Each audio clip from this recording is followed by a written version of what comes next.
Hello and welcome to a new episode of Women in Classical. Today my guest is Angellica Bell. She's a TV presenter, radio presenter, recently presenting BBC The One Show and on Scala Radio, which is a classical music station.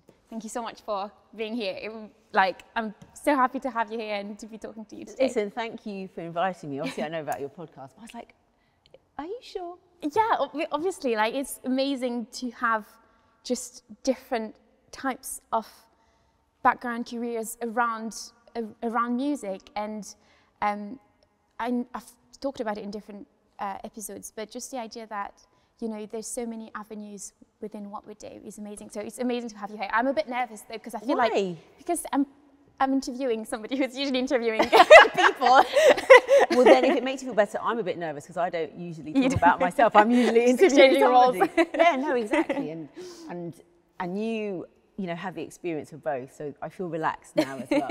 But one of the things I was worried about was, you are so accomplished. I've interviewed you on my show. Thank you during COVID, in that time. So it's lovely to meet you in person. But I'm not a musician. I haven't been through, years of training to learn a musical instrument and have an art form like that. So I have utmost respect for people in the classical music world and musicians like yourself. So it's a real honour. Okay, but I think we've got a lot to, there's a lot to learn from people with different types of background and how we started and stuff. And I'll probably start with that, I guess. How did it all start? How did you get into presenting? How did you then get into presenting a classical music radio station?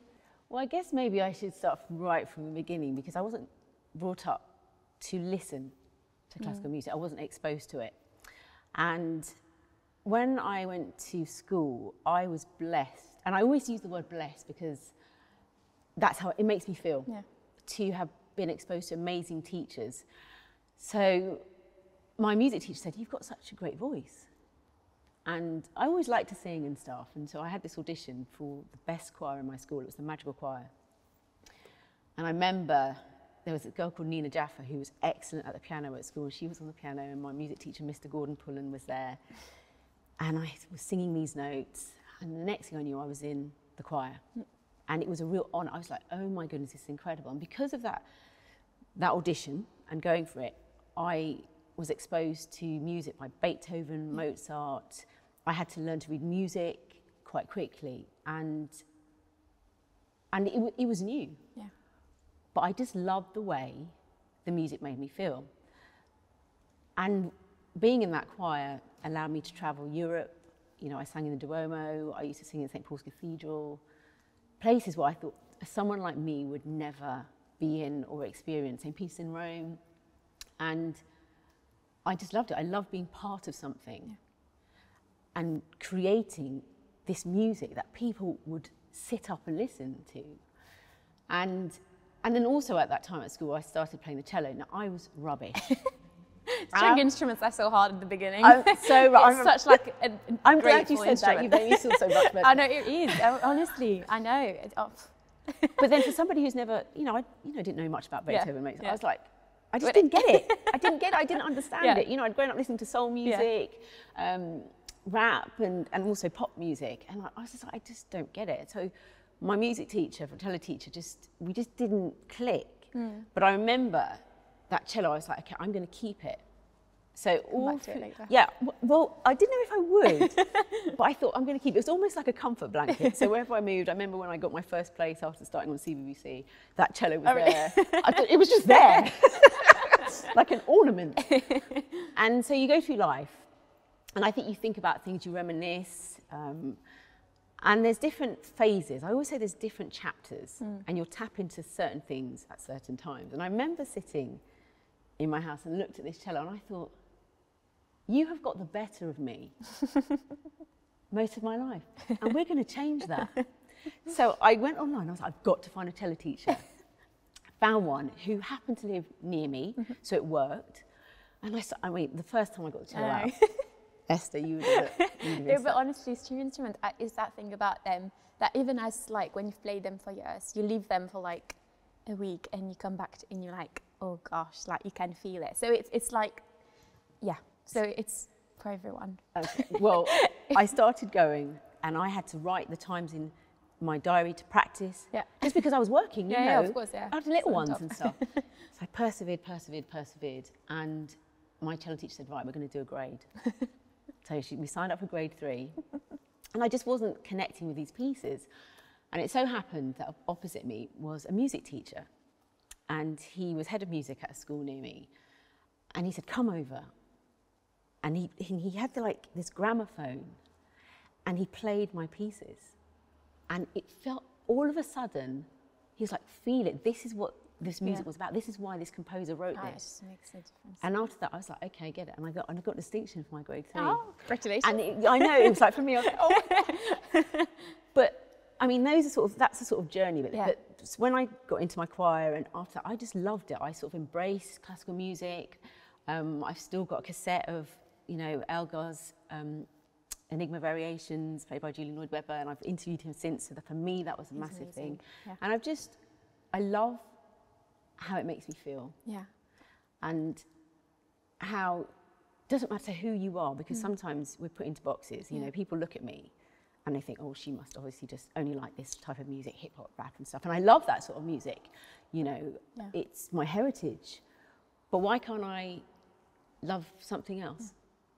Yeah, no, I can really relate to that, because I think it is just really about, it always starts like that. Usually it's about how it makes you feel. And when I started music and when I started the violin, the reason why because I don't know, it happened to me that I was like, the first time I made a sound with the violin, I was like, this is what I want to do. Yeah. And it was just the result of a feeling, of just feeling something that made me feel happy and good and excited.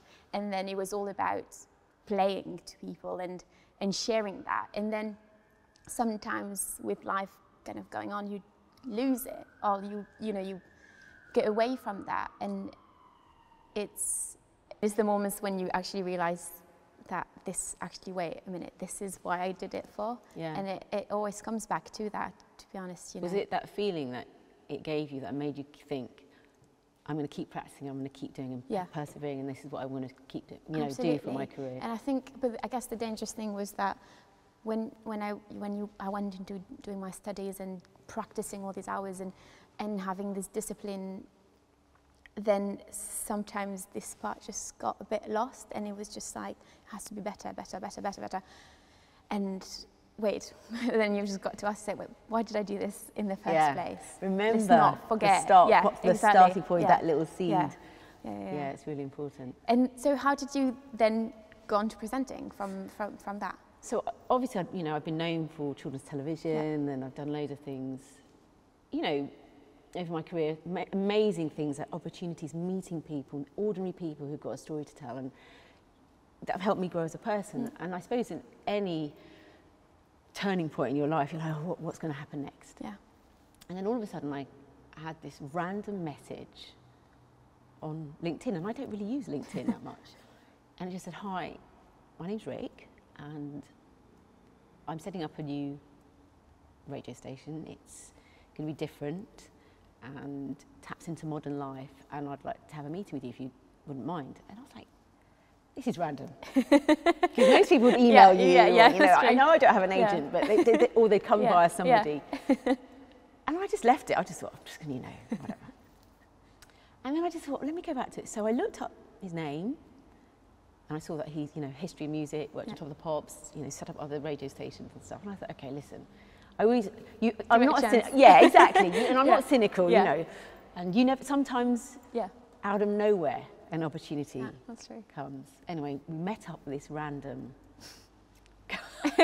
I'm laughing because you look at me going, like that. You're mad. You went along. I would have done as well. So no. We've got something in common. Because you're intrigued. Yeah, absolutely. I met him and he said, look, there's this station. I think you'd be brilliant. And it's based around classical music. And I was like, okay, what's the catch? What is the catch? How many auditions do I have to go through? How many hoops do I have to jump through? And he goes, none. If you say yes, I want you to be on it and launch it. And I said, but how do you know I like classical music? And randomly, I put up a picture of me going to my cello exam. And I don't usually put things because nobody really knew that. Yeah. And that's a side of my life that I'd always kept to myself, you know, playing classical music at home, or, you know, playing my cello. And so I joined a choir at some point, another point in my life and stuff. So I just kept that to myself. And I was like, okay. I didn't know anything about it, but I said yes. Yeah. Because I think that music should be for anyone. Absolutely, yeah. And if someone's coming to me and saying, you are going to be part of that and you could help it grow, I was like, I need to do it. Yeah. And that's how I became part of Scala, helped with the launch, along with Simon Mayo and Mark Kermode. And Simon Mayo, I was like, oh my gosh, Simon Mayo. And it's just opened a new chapter of my life, you know, interviewing people like you. Yeah. Oh. You know, no, but it's, you know, people who are at the top of their game and skilled and dedicated and producing music that just makes my heart swell. It's just incredible. I love it. I love Scala. And I like what Scala Radio does because it's about, and something I know you feel completely passionate about as well, making that type of music, that genre of music, open to anyone, whatever background you come from, economics, all that sort of thing goes out the window. It's like, if you love it, why can't you just tap into it? If you love it, why can't you have the opportunity to play an instrument? If you love it, why can't you go to the Royal Opera House as well? Yeah. No, absolutely. And it's, also I think that, you know, they're coming back to the idea of, you know, how you said some people have assumptions about kind of the music that you listen to in different ways. A lot of people have assumptions about, like, when you're into classical music and kind of you've done that all your life. And again, for example, so many people assume that I only listen to classical music, or, you know, that's all I do. And it could be further from the truth. But it does take that little kind of a bit of courage to actually say yes to certain things which are in a way at the start out of your comfort zone. Yeah, 100%. And like quite a few times, and now it's becoming more of a thing for me in my career to do, you know, to kind of have a feature on like a pop album. But like I've had, you know, pop singers saying like, right, I've got this song, like I'd love to have a volume solo in the middle. You know, me like turning like, where's the sheet music? And they're like, what? And like some of them are like, oh yeah, I don't read music, just like listen to the song and like just play it. Play. And I was like, yeah, I can do that. And it's turning up on the studio day and thinking, oh my gosh, how am I going to do this? How am I going to do this? Yeah. Maybe all of us at some point think, can I do this? Am I a fraud? It's like, well, it's too late now. Yeah, exactly. I'm going to have to turn out something. Let's just get on with it. Yeah. And you know, it was amazing. And it's just like, it's just a different part of your brain. Start listening to the chords that are going on. It's in a way you're improvising, you're composing, you're just coming up with something so creative in a completely different side of your brain that I kind of wasn't using. But then, you know, and you kind of listen to the result. And even, I don't know, working with the voice, like with a different style of music, and actually still bringing something that's got a classical style into it, because it's solo violin and acoustic instrument, and you bring like these genres together, and it just works. And I've done it with, you know, recently with kind of different genres. It'd be pop, it'd be slam, it'd be like, and it's great. It's just brilliant, because it just like, my brain just went like, wow. Yeah.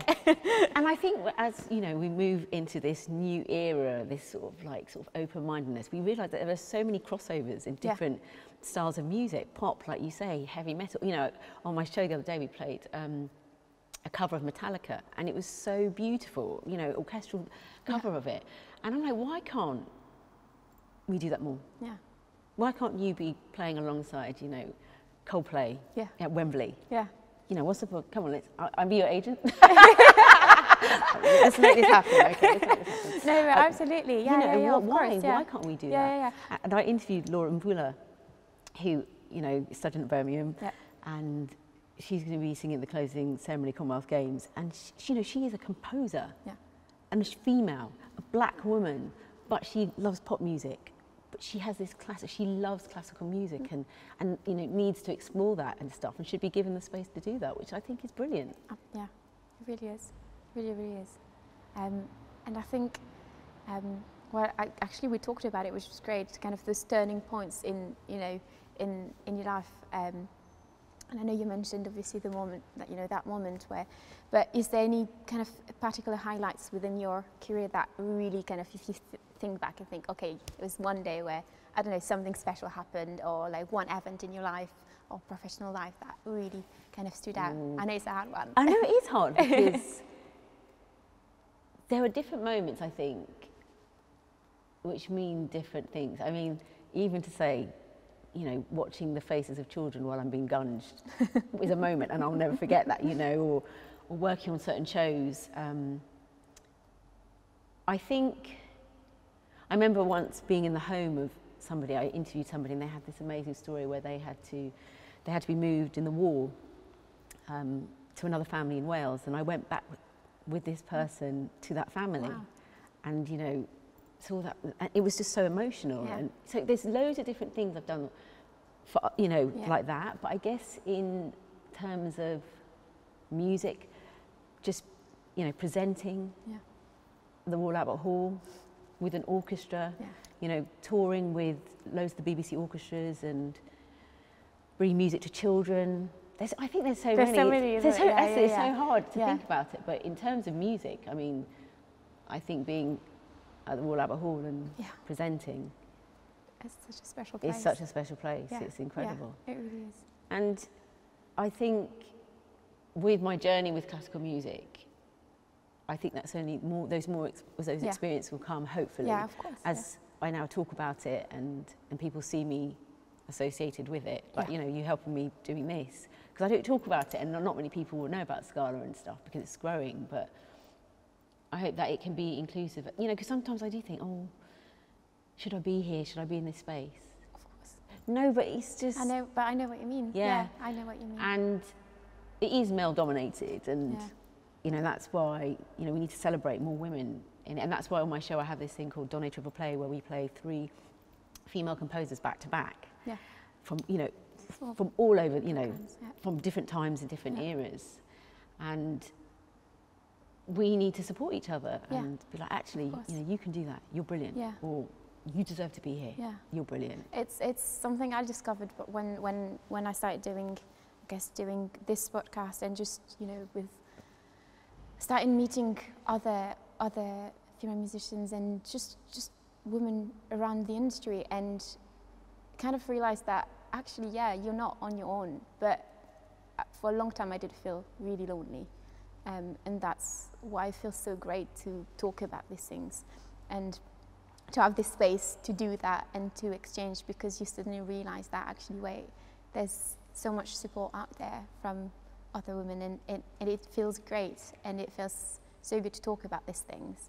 And I guess move on to the next thing, which is you know, the challenges. And I always try and be really transparent about challenges in my life as a musician, and on social media especially, because I always think it's quite important to show obviously what you do well, but also to show the struggles and sometimes the self-doubt that you get when you try to maybe doing something new, or even because I started my social media journey when I was a student, like second year at university, so I was far from being a finished product, you know, and I was criticized for doing that, because, you know, in a kind of if you want to always be perfect before you've got to post anything, it's quite like that in the industry, you know. If it's not perfect, don't go out there, don't show it, you know, very perfectionist. And so when I was out there sharing videos of my practice or of something that's just a work in progress, and obviously things have changed now, and, you know, it's great to see so many people sharing, you know, practice stuff. But when I started a few years ago, I was the only one out there doing, like, what, you know, within the I guess the country and stuff, and within classical music, I was one of the only ones, and it, you know, a lot of people kind of came and say, oh yeah, it's not good showing this side of things. And actually, how did that make you feel? To be honest, I've never felt like I had anything to lose in a way, and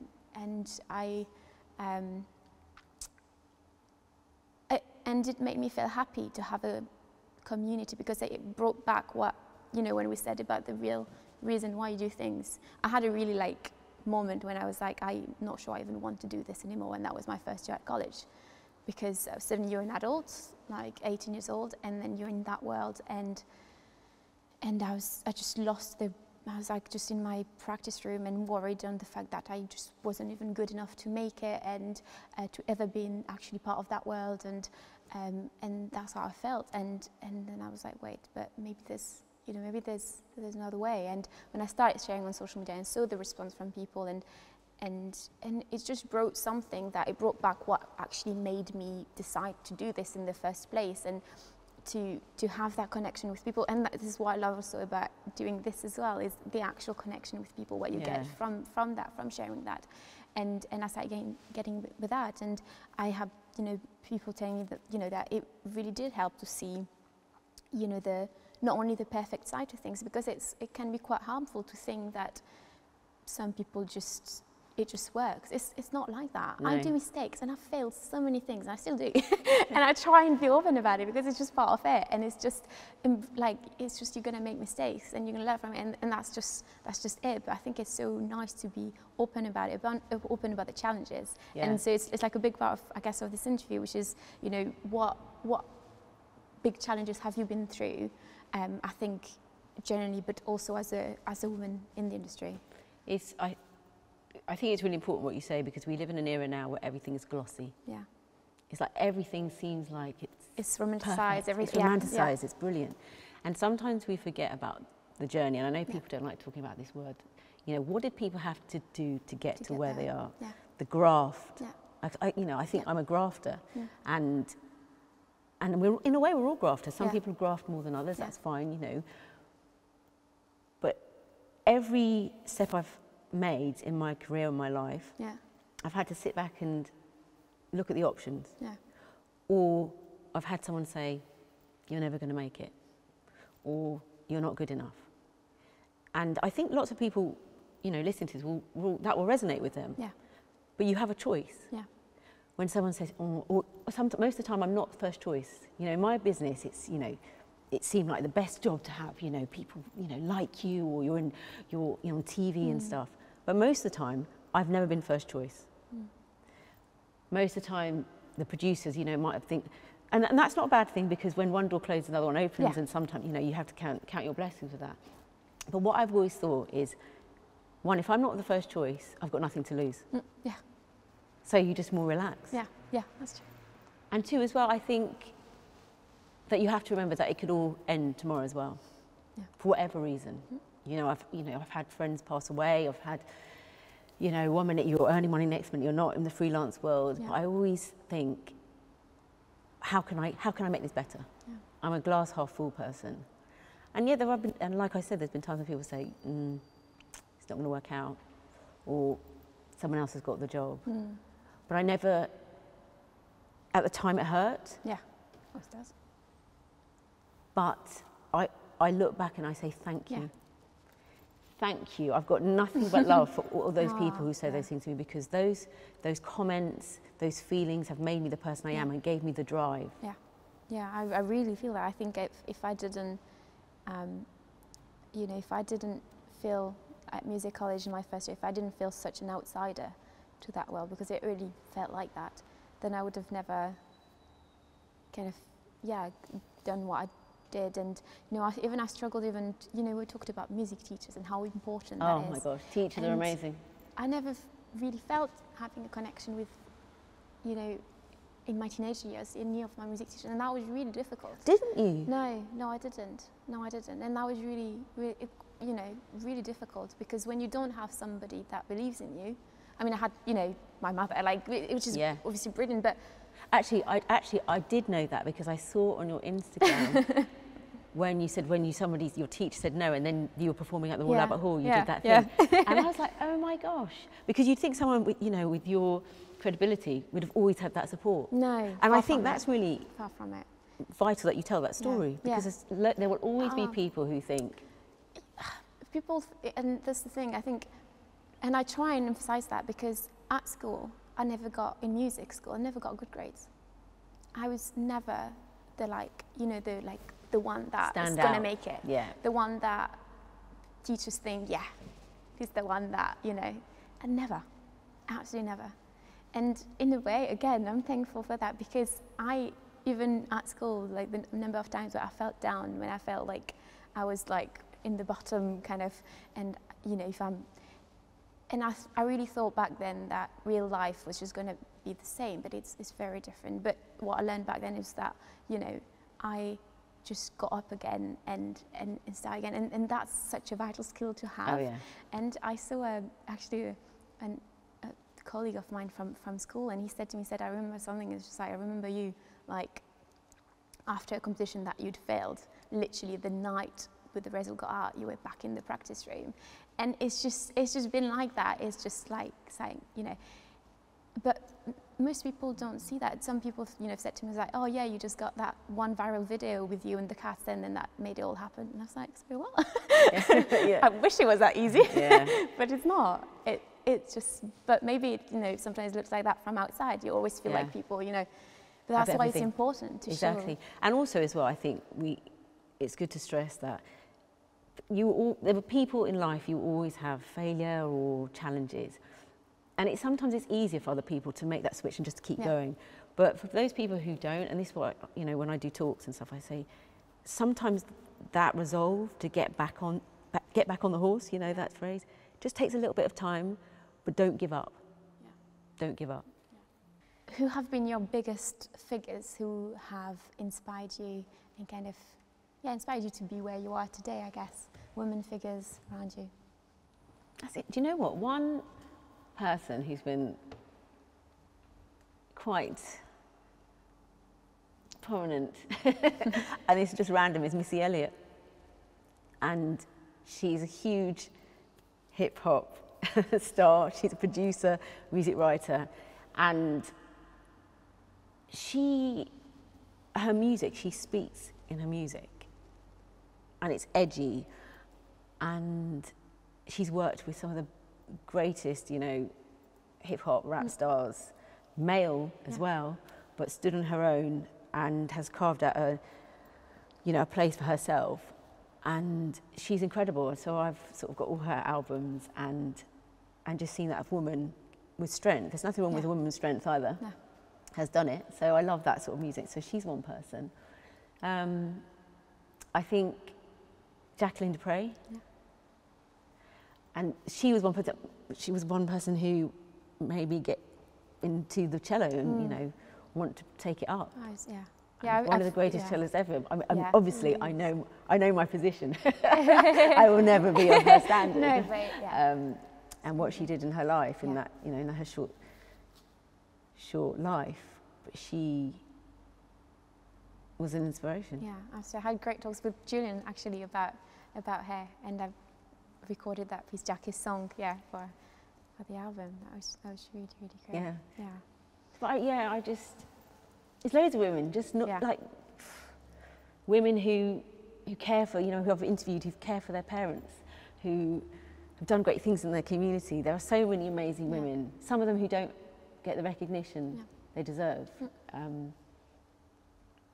But I can't, you're asking me difficult questions. This is why I don't like to be interviewed. That's what it's like now. Exactly, I'm going to remember this.